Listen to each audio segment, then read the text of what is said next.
നമ്മൾ ഉണ്ടാക്കുന്ന ചക്കയപ്പമാണ്.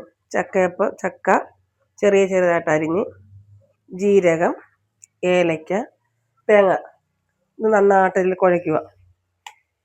കുഴച്ചിട്ട് നമ്മൾ ചക്കയപ്പം ഉണ്ടാക്കുന്നത്.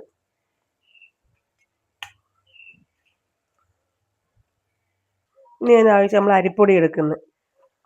അരിപ്പൊടി എടുക്കുക, ഗോതമ്പ് പൊടി എടുക്കുക, നിങ്ങൾക്ക് ഇഷ്ടപ്പെട്ട പൊടി എടുക്കുക. ഞാൻ അരിപ്പൊടി എടുത്തേക്കുന്നത്. അതും ഇടിയപ്പപ്പൊടി. വെള്ളം ചൂടാക്കിയാണ് ഇടിയപ്പത്തിന് കുഴയ്ക്കുന്നോണം കുഴയ്ക്കണം.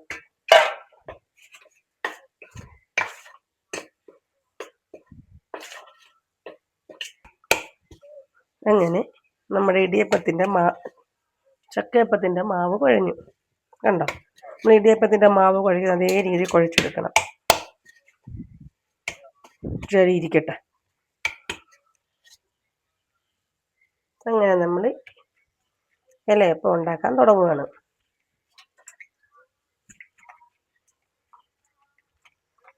ഉരുണ്ടയെടുത്ത് ഇലയ്ക്ക നന്നായിട്ട് പരത്തി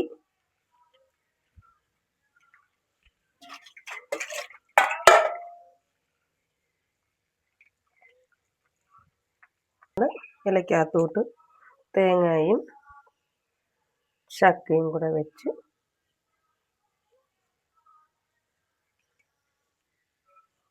എല്ലായിടത്തും എത്തും. നമ്മൾ ഇല നന്നായിട്ട് മടക്കുക.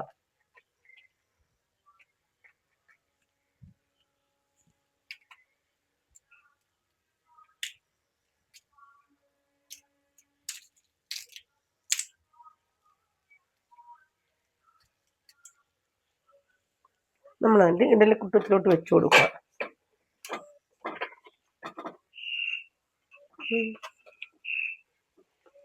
പുറത്ത് വെക്കാം. എല്ലാം സെറ്റാക്കി ഇഡലിക്കുട്ടത്തിലാക്കി. ചില നാട്ടിൽ ഇഡലി ചെമ്പെന്നും പറയും, നമ്മുടെ നാട്ടിൽ ഇഡലി കുട്ടുമെന്നും പറയും. നമ്മുടെ ഇലയപ്പം റെഡിയായി.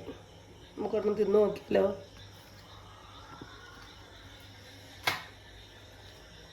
കണ്ടോ? അപ്പം ചക്ക കിട്ടും. എല്ലാവരും ഇത് ഉണ്ടാക്കി നോക്കണം.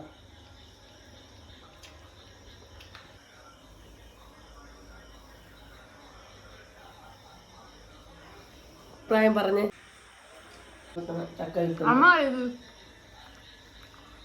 ചക്ക കിട്ടുമ്പോൾ എല്ലാവരും ഇനി ഉണ്ടാക്കി നോക്കണം.